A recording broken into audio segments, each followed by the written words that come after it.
6,875 কোটি টাকা, যেখানে প্রসিজারাল কস্ট সহ 7,000 কোটি টাকা মাননীয় স্পিকার খরচ হচ্ছে। জাস্ট ফিতে ঘটার সম্ভাবনা রয়েছে কিনা সেটি পরীক্ষা করা হয়েছে কিনা, এটি আমার প্রশ্ন। টোটাল 4 কোটি পরিবারকে আমরা ফ্যামিলি কার্ডের আওতায় নিয়ে আসব। আমরা যদি 4 কোটি পরিবারকে আমরা ফ্যামিলি কার্ডের আওতায় নিয়ে আসি, তাহলে আমাদের 1,20,000 কোটি টাকা মাননীয় স্পিকার আমাদের টোটাল হচ্ছে খরচ হবে, এবং প্রসিজারাল কস্ট সহ সেখানে 1,34,000 কোটি টাকা হচ্ছে আমাদের বার্ষিক খরচ হচ্ছে।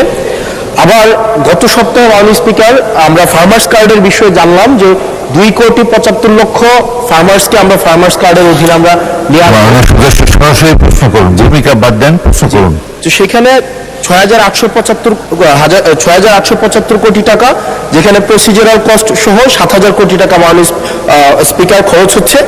অর্থাৎ মাননীয় প্রধানমন্ত্রীর কাছে আমার প্রশ্ন, এই পদক্ষেপগুলো নিঃসন্দেহে মানুষকে সংযোগ করেছে, মানুষ সেগুলোর প্রতি আকৃষ্ট হয়েছে, কিন্তু আমার প্রশ্নটি হচ্ছে আমরা 1,40,000 কোটি টাকা প্রত্যেক বছরে যদি একটা নির্ভরশীল অর্থনীতির খাতে আমরা বিনিয়োগ করি, সেক্ষেত্রে এটা কতটা হচ্ছে আমাদের অর্থনীতিকে স্বনির্ভর করবে, এবং এই অর্থটাকে আমরা সোশ্যাল সেফটি নেটসের যেই খাতগুলো এখন বর্তমানে বিদ্যমান রয়েছে সেগুলো থেকে কেটে এনে আমরা সেখানে বরাদ্দ দিচ্ছি, নাকি হচ্ছে আমরা নতুন করে আমরা এই খাতগুলোতে টাকা দিচ্ছি। যদি নতুন করে দেই সেক্ষেত্রে মুদ্রাস্ফীতি ঘটার সম্ভাবনা রয়েছে কিনা সেটি পরীক্ষা করা হয়েছে কিনা, এটি আমার প্রশ্ন।